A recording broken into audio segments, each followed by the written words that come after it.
We like to believe we are the masters of this planet. But for millions of years after the dinosaurs fell, the Earth belonged to something far more silent and far more lethal. Deep in the humid shadows of a world on fire, a Titan was born. It didn't just break the food chain, it redefined the limits of biology itself. This is not a myth. This is the 2,500-pound reality of the Titanoboa. Think of the largest snake you've ever seen. Maybe a 20-foot anaconda that could swallow a deer. Now double it. Then triple its weight. Titanoboa was over 42 feet long, a thick, muscular cable of scales and bone that made the largest modern snakes look like garden worms. It was a predator so massive that its discovery forced us to rethink everything we knew about the history of our planet.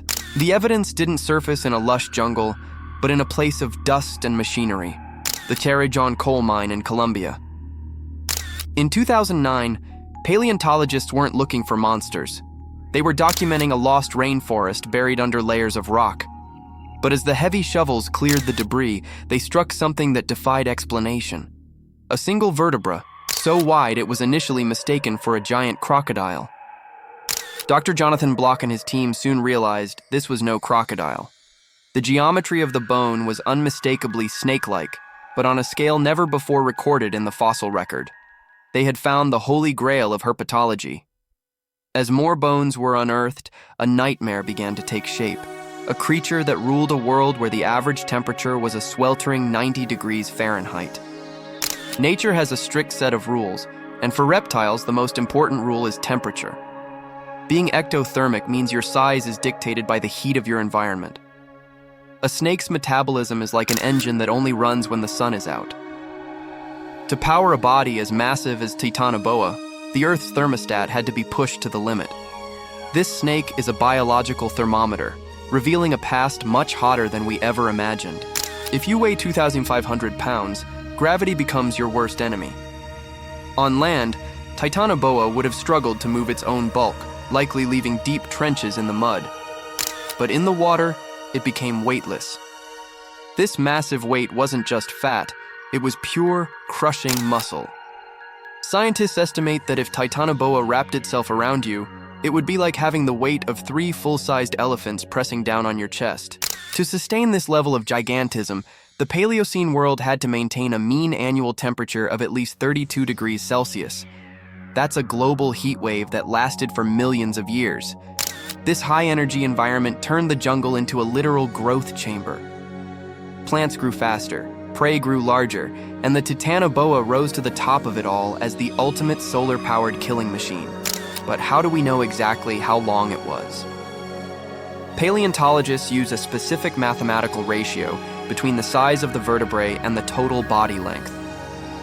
By comparing Titanoboa's bones to thousands of modern snake skeletons, the math led to a staggering conclusion: 13 meters of solid predator.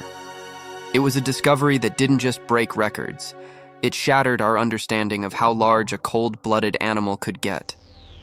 On land, Titanoboa was a heavy, visible target, but the water was its sanctuary. In the murky rivers of ancient Colombia, this one-ton predator vanished. It was an ambush master, utilizing its dark, patterned scales to blend perfectly with the riverbed's silt. It didn't chase its prey. It waited with the patience of a stone, sensing vibrations through the water until the perfect moment to strike. When it finally struck, the speed was blinding. Titanoboa's mouth was lined with rows of needle-sharp, recurved teeth, not for chewing, but for locking.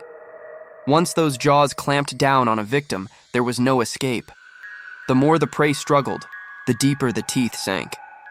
This was the anchor that allowed the snake to throw its massive coils around its target in a fraction of a second. Its favorite targets? The giant crocodilians of the Paleocene. Imagine a 3-meter-long crocodile, a predator that feared nothing, suddenly finding itself wrapped in a living vice. Titanoboa didn't just suffocate its prey, it used 400 psi of pressure to crush bones and collapse the heart. It was a biological hydraulic press, capable of turning a prehistoric armored reptile into a digestible pulp. After the kill came the most grueling part: digestion. Swallowing a crocodile whole required Titanoboa to dislocate its own skull. For weeks, the snake would remain immobile, its metabolism working at 40 times its normal rate. Its heart and liver would expand to cope with the massive influx of nutrients. During this time, the apex predator was at its most vulnerable, hidden deep in the mud while its stomach acids dissolved scales and bone alike. Titanoboa wasn't the only nightmare in Cerrejón. Deep in the same mud, scientists found carbonemes, a freshwater turtle with a shell the size of a small car. This wasn't a peaceful herbivore. It had massive, powerful jaws built for crushing.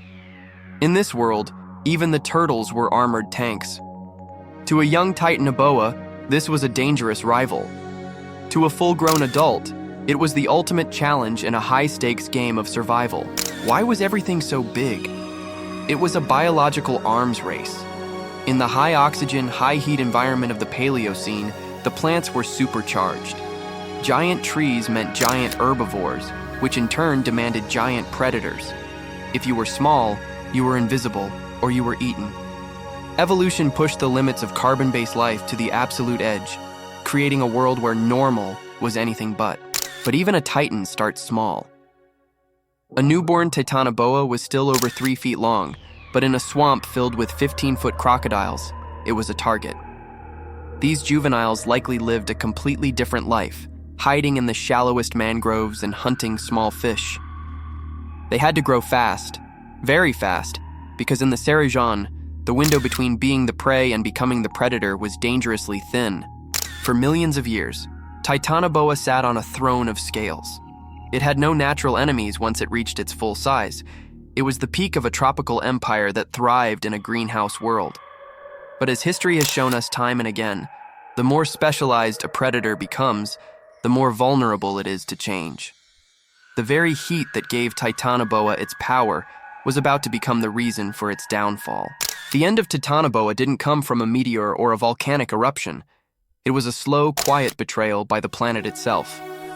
As the Paleocene transitioned into the Eocene, global temperatures began a slow descent. For us, a drop of 5 degrees means a heavier coat. For a 2,500-pound cold-blooded giant, it was a biological shutdown. The heat-driven engine that allowed it to grow so massive simply ran out of fuel. This is the curse of the specialist. Titanoboa was perfectly adapted to a world that no longer existed. As the swamps cooled, its digestion slowed to a crawl. It couldn't hunt, couldn't move, and couldn't reproduce fast enough to compete with smaller, more agile snakes that didn't need a furnace to survive.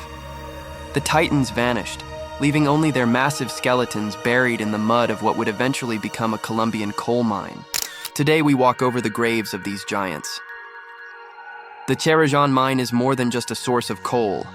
It's a warning written in bone.